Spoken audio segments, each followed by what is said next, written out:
In a world obsessed with flashy billionaires, one man built a fortune larger than them all. Let's talk about how you made this amount of money, which is by far the largest amount of money that any individual has in Africa. You heard that wrong. He is the richest black man on the planet. But here's what nobody tells you about Dangote's lifestyle. While other billionaires hide behind security teams, Dangote shows up at celebrity weddings like your favorite uncle. He can block traffic in Lagos simply by stepping out of a car. He argues with government officials on live TV for fun. It's not a job. The Nigeria first, I think the nation has... Why? Because when you employ 30,000 people and feed millions more, you don't need permission anymore. No controversy, just facts. But if you want controversy, here's one. Dangote loves to say in interviews, "I don't live an expensive lifestyle." Sounds humble, right? But let's look closer. Because every time he says that, the universe seems to whisper, "Sir, are you sure?" The garage story that says everything. Dangote once revealed that he had so many luxury cars, Bentleys, Maybachs, names that sound like passwords, that he actually had to sell a bunch of them just to clear space. Who declutters their garage by selling supercars? Normal people declutter socks. Rich people declutter Lamborghinis. That's a different life. Also stays in hotels where the cheapest room for one night costs more than your whole yearly salary. Unless you make over $100 million a year, of course. That's not cheap. That's billionaire-level convenience, and he does this quietly. No selfies, no bragging, just living on level rich without talking about it. So why does Dangote say he doesn't spend? Simple. He grew up rich. He became even richer. He doesn't actually know what a non-expensive life looks like. To him, "I don't spend" probably means, "I only bought 3 new luxury cars this year," or "I didn't buy another house this month." He's not lying. His baseline is just different. Comparing with other billionaires makes it even clearer. Jeff Bezos spends billions turning rockets into toys. Elon Musk lives between mansions, factories, and private jets. Bernard Arnault buys entire fashion brands like buying candy. So when Dangote says he's not living expensive, compared to them, maybe he thinks he's being simple.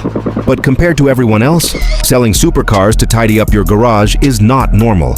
Flying private like it's a taxi is not normal. Staying in hotels that look like palaces is not normal. The truth? Dangote is living the billionaire lifestyle. He just doesn't see it as expensive, because this is all he has ever known. Now, before we go to the true lifestyle habit that separates him from every other African billionaire, smash that fat like button to prove he's living expensive. Now let's talk about something that makes some of you uncomfortable. Dangote and women. The 67-year-old Africa's richest man has been linked to multiple women across the continent.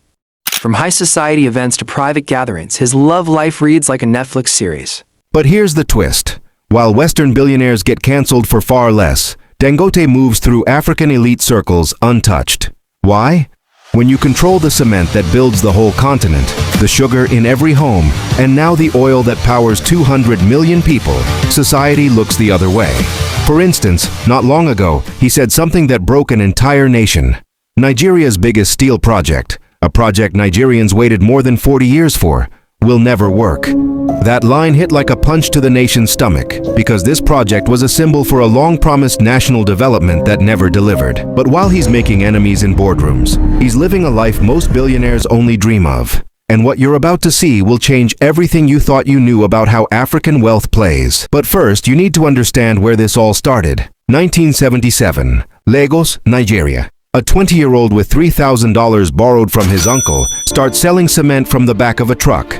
Fast forward 48 years, that same man now controls 90% of Nigeria's cement market. He's the 68th richest person on earth. His refinery processes 650,000 barrels of oil per day. But here's what kept me late at night and why this story matters to you. Dangote didn't inherit this. He didn't win a lottery, and he certainly didn't get lucky with crypto. He saw a continent of 1.4 billion people and realized nobody was building the basics, so he built it himself. And now, while living in unimaginable luxury, private jets, presidential-level security, and mansions across 3 continents, he's making moves that could reshape African economics for the next century. So the question is not, how rich is Dangote? The question is, what does he know that we don't? But then, September 2024, he drops this.